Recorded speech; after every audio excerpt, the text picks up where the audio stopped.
just where music has evolved. I don't think that the sound quality on an iPhone is as good as other ways to, you know, to keep it and transfer it. Like even a CD, you know. I know that I have an iPhone dock, and I can plug my iPhone into my stereo system and hear it, and I can tell, you know, that it's just not quite of the fidelity. So I think we're losing that. As I don't think we care anymore. We've replaced it with the convenience of downloading, and that's, you know, that's one thing. But otherwise, you know, I read a thing the other day in the paper that it's kind of evolving us out of the age of albums and a 12-song type of albums, because people will only download one song. So maybe an artist will make 6 songs to choose from. Who knows? Maybe it'll come back down to more singles, right? But without any albums.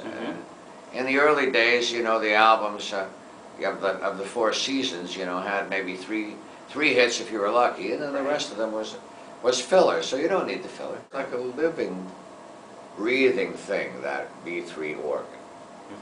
It is a Hammond B3 organ. It is something that, and made even more magical with that Leslie speaker that it comes with. I don't know, you know, it's almost like each one is different. Each instrument is different, and I just have this passion for that organ, which, unlike a piano where you, no matter when you hold a note down, it will eventually decay. The organ doesn't decay, it sustains, and that always fascinated me. That's something that takes time that I never put in, how to sight read music. It's kind of an ambition of mine to learn it, to finally conquer it. But I had developed my ear instead as a kid, and I started playing by ear. And sometimes, you know, those old ladies who taught piano were right. If you play by ear, maybe you won't learn to sight read. You know, you substitute it and fake it, and that's kind of what I did. So, and I'm still using my ear mainly. They based it on an experience that a couple of them had when they were in a comedy group called The Credibility Gap. I think Harry and McKeon maybe were in it, and they put out a record, and so they went on a promo tour for the record, and there was one day where a guy said, "Kick my ass," and they never forgot it, and so they wanted me to say it. That's called "We'll Be Here for the Rest of Our Lives," and don't you think we will? Where else are we going? You know, we're here.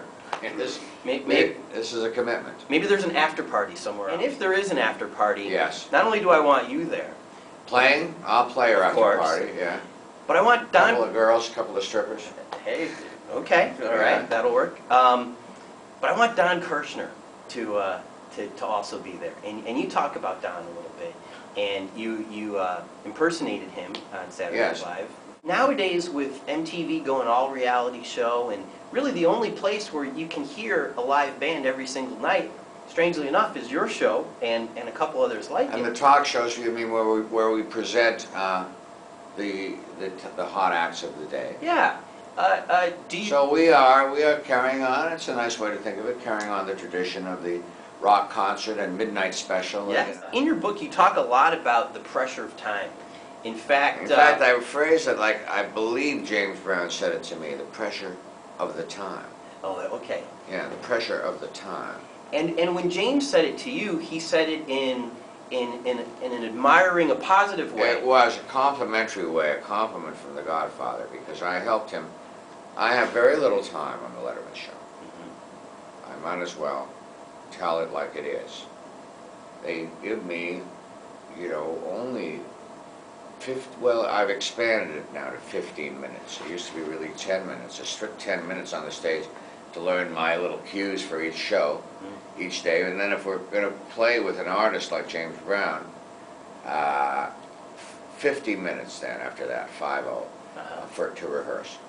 And it's, you know, and then the house is going to open. People are going to come in. We got to get off the stage. So we can't even expand on that.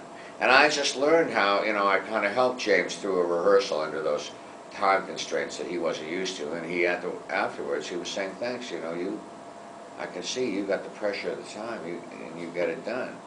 And then, of course, later in the book, I sort of butt heads with a guy who I idolize, Eric Clapton, but he too, you know, he doesn't believe that the blues should be subject to the pressure of the time. Right. And I'm used to it, you know. Which, The later the hipper, there we go. To be, particular about my intent.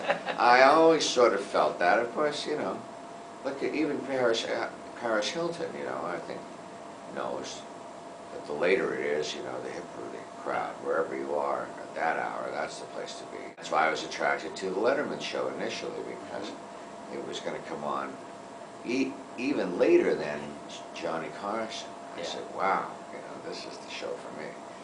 Do you think that that might be part of the reason behind the lack of success for Jay? Is that he's gone against the Shaffer theory? And he's on just trying to,